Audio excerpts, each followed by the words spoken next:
What's up, Taiwan? I'm Ethan Liu with 10 minutes of news from here in Taiwan and around the world. Some Taiwanese lawmakers have proposed creating a sovereign wealth fund by setting aside 10% of Taiwan's $561 billion foreign reserves.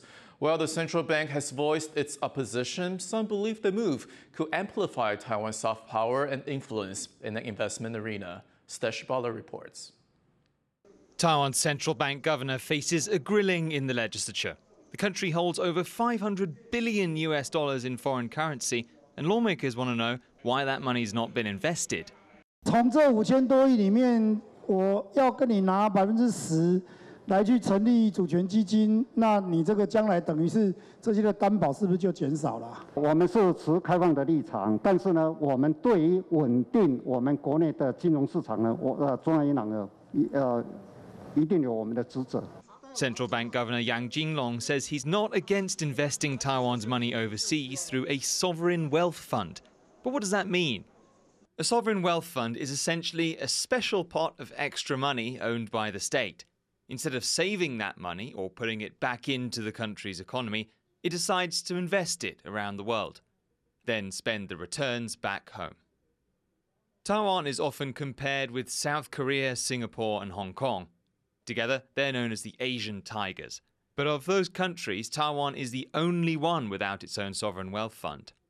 The world's biggest sovereign wealth fund is in Norway.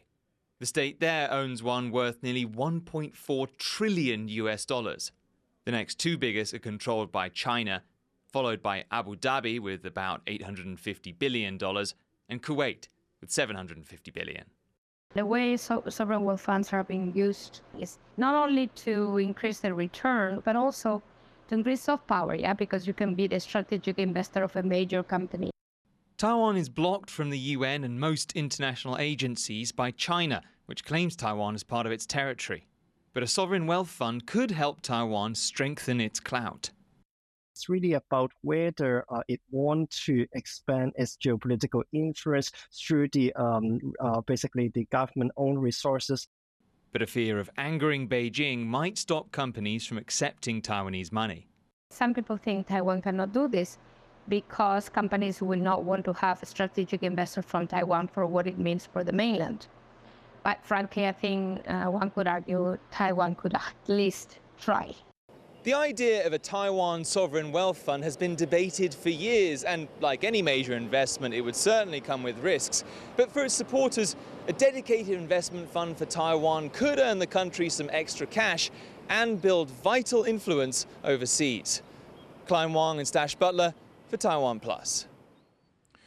Residents near an airbase in eastern Taiwan are set to get compensation that's due to growing noise from fighter jets, which are taking off more often because of tensions with China. John Van Triest has the details. Fighter jets like these have long been a common sight in the skies above Hualien in eastern Taiwan, home to a big airbase. But Chinese incursions into Taiwan's air defense zone mean they've never been quite so active before. Some locals have noticed. 一大早，这个飞机在起飞还是干嘛的时候会产生音爆哦，因为它会一直有那种回响啊。The military has decided to offer compensation for all the noise. It's gathered data on which areas are noisiest. Depending on how loud the jets get overhead, it's offering up to $20. Not everyone thinks this is necessary. 关于国防的安全上方面，我们是可以忍受这些噪音的。对这补助的费用其实可有可无啦。 But local officials plan to keep measuring the noise and adjusting who gets what money. 在我们的等噪音线图的划分是每2年会检讨一次。我们因为去年才划分，所以我们必须要明年的时候才收集到的资料，明年再来做修正。 While the military plans to keep up its activity in this noisy patch of sky for the nation's security. John Su and John Van Triest for Taiwan Plus. The cabinet has announced a 7-year, $1.3 billion plan to make Taiwan's roads safer. The money will go to improving roads and signals, as well as traffic safety courses in schools. Officials hope to cut fatal accidents by 5% this year after Taiwan's poor road safety made international headlines. In December, CNN described Taiwan as a living hell for pedestrians. And this week, Japanese media also highlighted Taiwan's deadly roads, noting that traffic deaths each year in Taiwan were more than 6 times higher than in Japan. Taiwan is facing a shortage of workers to look after its growing elderly population. The country now hopes to address this problem by bringing in more migrant workers, but Taiwan might not be the attractive option for overseas laborers that it once was. Bing Wang reports. Granny Wang moved to a long-term care facility after retiring as an elementary school teacher. She spends her free time at the facility teaching Mandarin and Taiwanese Hokkien to her caregiver and playing board games with the staff. It's a lifestyle that many elderly people may not be able to enjoy for much longer. There's an acute shortage of caregivers in Taiwan, even as the population is aging rapidly. Now the Labor Ministry says it's planning to recruit 14,000 migrant caregivers to fill the shortage. 我是觉得可以缓解到我们那个现场上经营长照机构者的一个人力，目前是可以治标啦。 Families in long-term care facilities in Taiwan have long hired migrant caregivers to take care of older people. These workers are not entitled to Taiwan's minimum wage and are often given little time off. In the past, Taiwan was still an attractive enough destination for overseas work that migrants often overlooked these concerns. But that might not be the case anymore. 环境跟福利啊，还有薪水是否诱惑啊，会成为他愿不愿意留在机构继续奋斗的主要原因。 Some scholars are suggesting another route that could sidestep the lower wages and job insecurity migrant caregivers face. 可以开放外国的护理系毕业的劳工进到台湾来从事护理助理的工作，那相信对台湾的照护品质会更好。 There are some 700,000 migrant workers in Taiwan. They are essential to the country's economy. And many agree that bringing in more of these workers would only help Taiwan's growing population of older people, like Granny Wang, but they argue that better pay and working conditions will make the government's plan a win for both sides. Eason Chen and Bing Wang for Taiwan Plus. The owner of a laundry shop who shot to fame on social media has died, aged 86.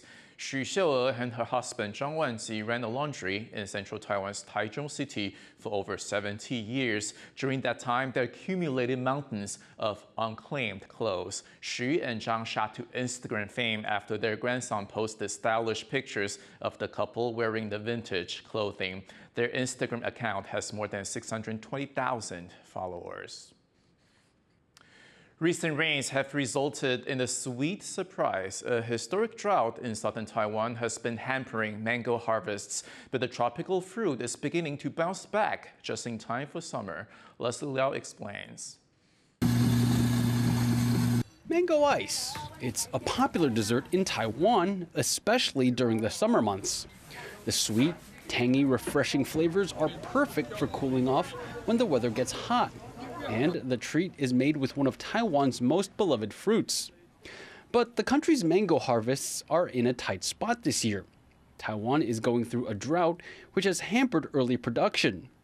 There is one saving grace. Recent rains have boosted not just the number, but the quality of mangoes coming out of farms in southern Taiwan.